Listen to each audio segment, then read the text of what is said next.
Hello and welcome to Functionize Integrative Therapeutics. I am your Chief of Human Performance, Jim Goetz. Pleasure to be with you today. Today we're going to talk about FOMO. I gotta say it with a little twang. FOMO, fear of missing out. It's gone from a social media trending topic to a actual psychological solution in the making. I don't like problems, I like solutions in the making. Someone to talk about this even more knowledgeable than myself is Chantea Goetz. Chantea is our Director of Peak Performance here at Functionize. She is an essential and integral individual on our team. Chantea has a master's degree in psychology with a specialization in sports psychology and finishing up her PhD in applied psychophysiology. Chantea has worked with a myriad of high caliber athletes as well as extremely top performing executives around the entire world. Chantea helps individuals perform at a far, far higher level than they were ever capable of on their own. I am not just the president, I'm also a client. I'm not even the president, I am a client, and I can actually testify for Chantea with the highest of testimonials. She's amazing in what she does. So without further ado, FOMO. What do you fear about missing out on? Chantea?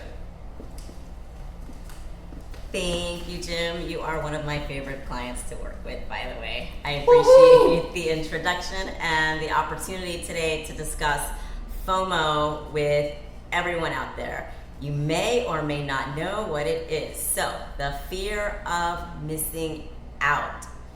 This stems from unhappiness in your life. So, we are going to take a look at ways to quiet the FOMO and uncover the reasons behind your unhappiness so that you will stop living in FOMO. Here we go. First thing I want to talk about, removing the negativity. Bye-bye negativity. The negative thoughts that we have are not facts. Remember, it's a mindset. You create these delusions of reality leading to that fear of missing out on something, right? Stop being negative to yourself. Remove those harsh thoughts because thoughts are not facts. You can change those by working and focusing on positive self-talk. I've said it before and I'll say it again, that negativity breeds negativity and positivity, the results are endless. There is no blame game, okay? You cannot blame anyone for the feelings that you're feeling. Do not blame yourself over misfortunes that lead to a certain outcome. In fact, many psychologists are now saying that playing the blame game is one of our most destructive behaviors. Blaming yourself for things that you cannot control. It might be easy, it might be the most acceptable thing that you know how to do, but sometimes accepting the fact that things are out of your control might be the better mindset to have. And don't blame others for negative situations. It's no one's fault. Accidents happen, but they don't need to necessarily change the way that you talk to yourself or the way that you view others. So instead, try this. Instead of saying, he did this or she did this, rephrase that situation to I. What did you do? So diverting responsibility to someone else helps you think in a different way, but it's not the way that the situation actually happened. We're gonna break bad habits. There are numerous bad habits that you may have, or you might know somebody. So giving into FOMO has a lot to do with the habits. So replacing those harmful practices with those that are better and positive for your life are essential in getting rid of the need of FOMO. So here, one way that we cause unhappiness is through those bad habits and addictions. Do you smoke? Do you drink a lot? Do you eat bad foods? Those are illusions that make stress worse for you in the long run.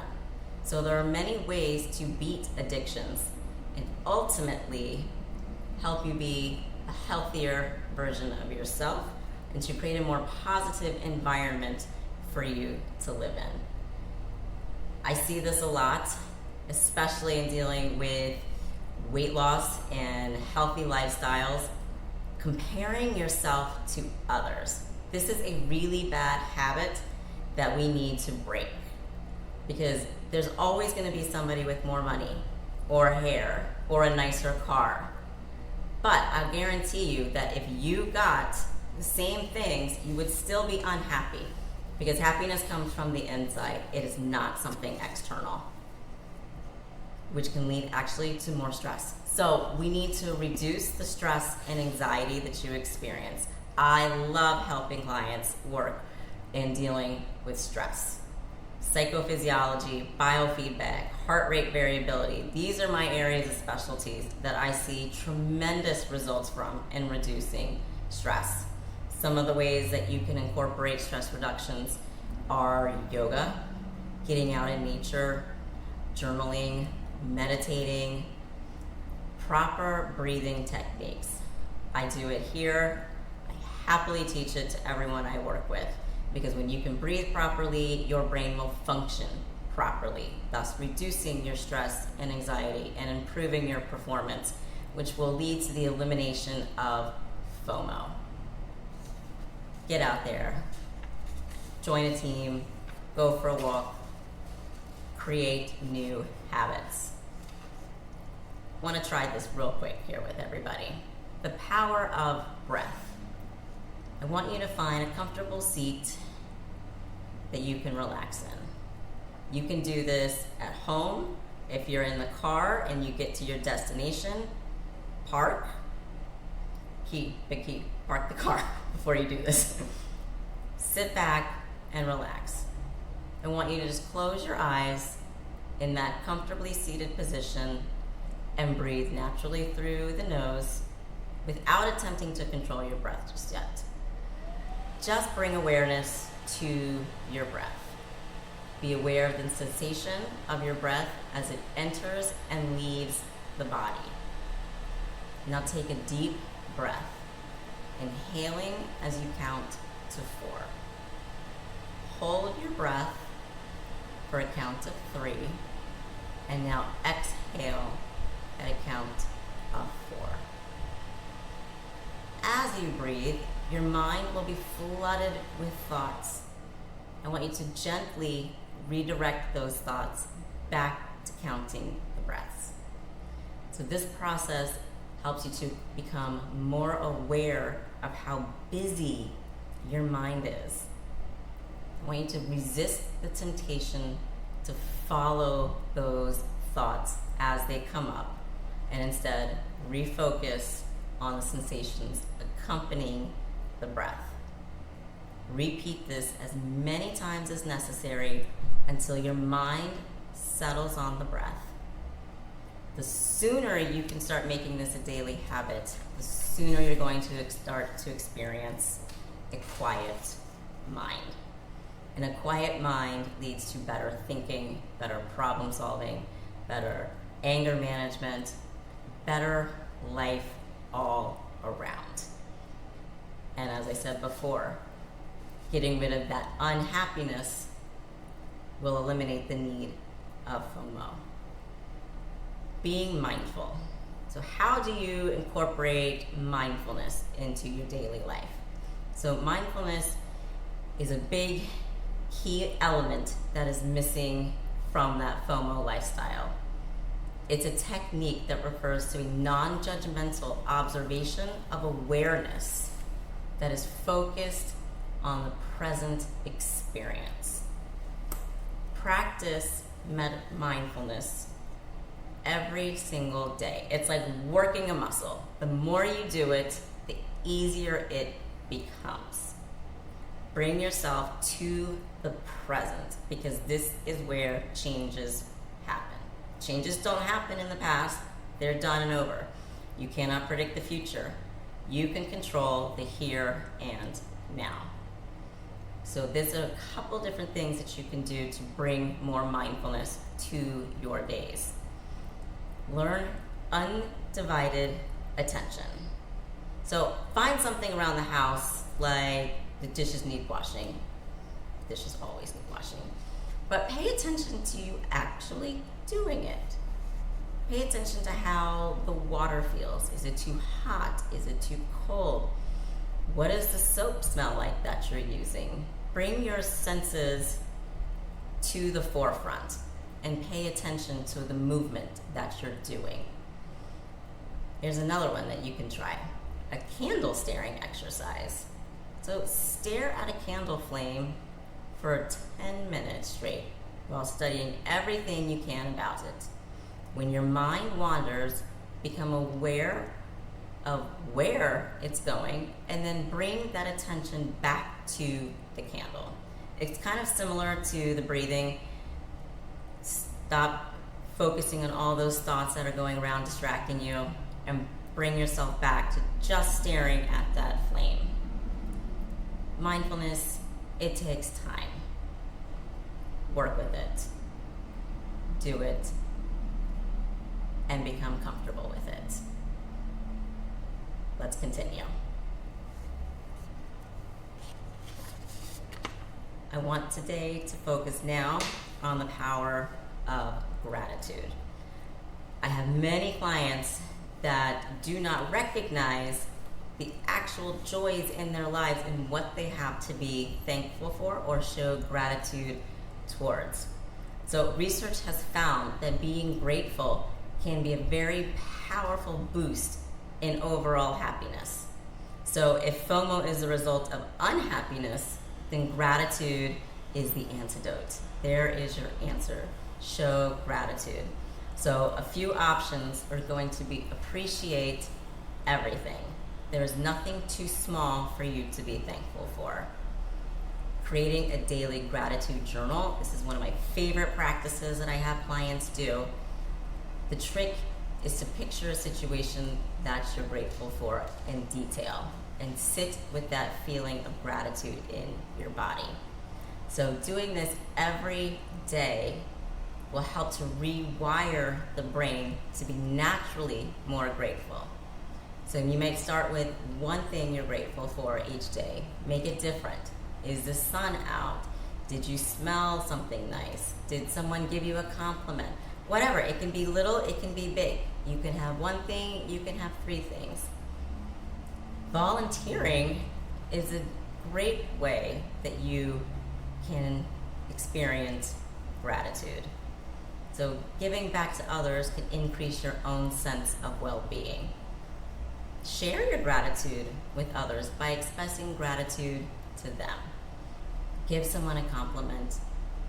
It might make their day, which is in turn going to make your day a little bit brighter. You can boost your happiness just by being grateful that you have the opportunity to be grateful. Like I said, positivity breeds positivity, negativity breeds negativity. The more positive you can think, the more positive you will act.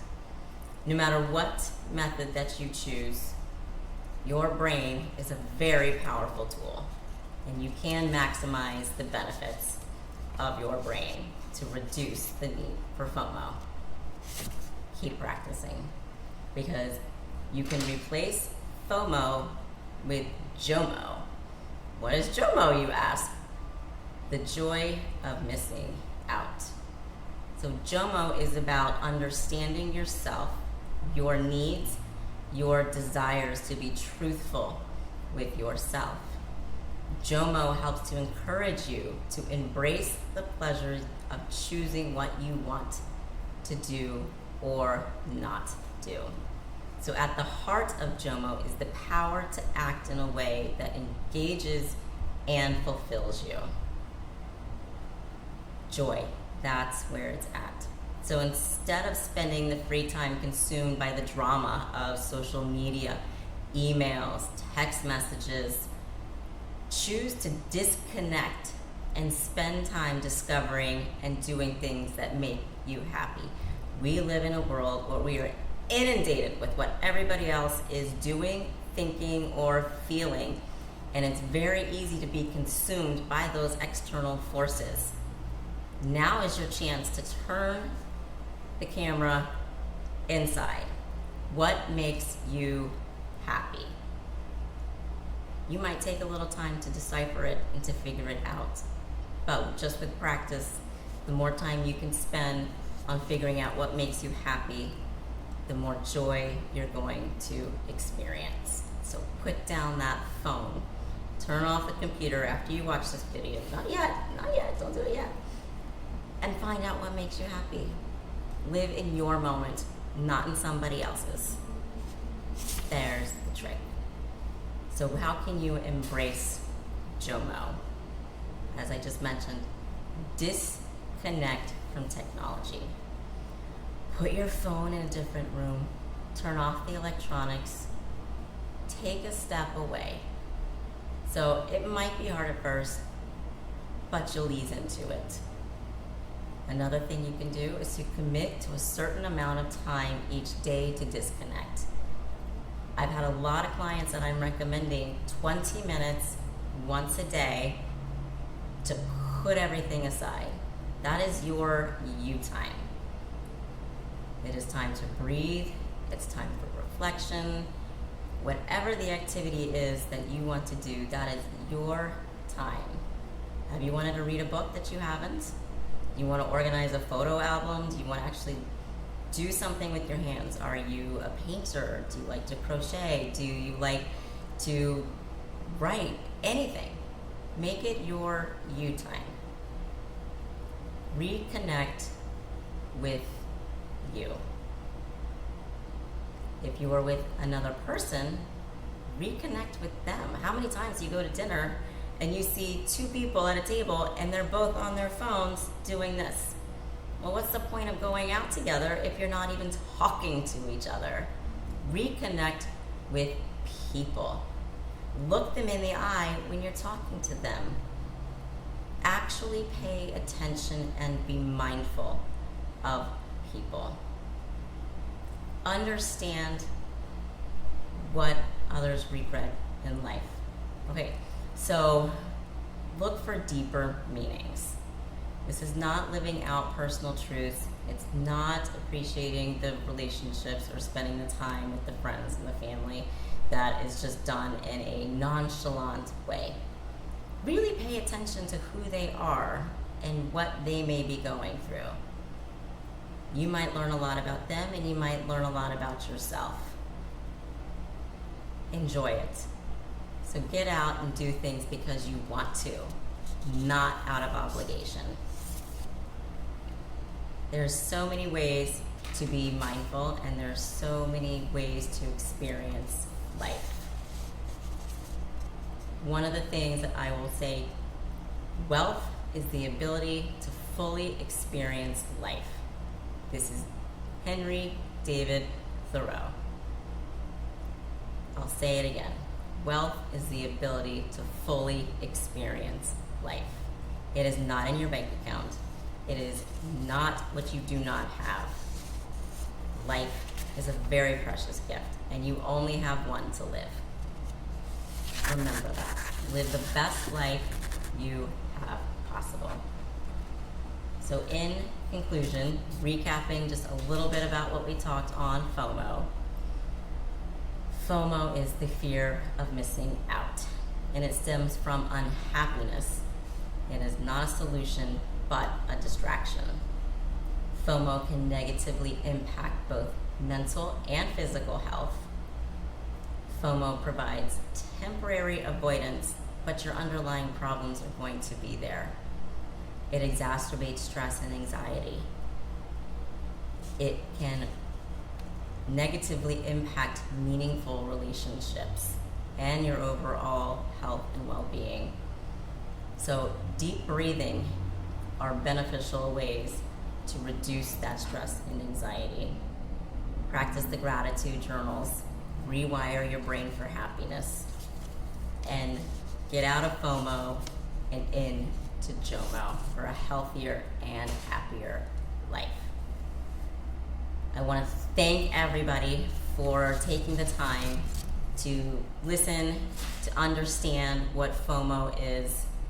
If you're experiencing this and it rings a lot of bells for you, call me, 848-444-9032. Email me for questions that you might have from this topic, support@functionized.com, and on your social media channels @Functionized, Facebook and Instagram. Let's turn your FOMO into Jomo and enjoy living a fully functionized life.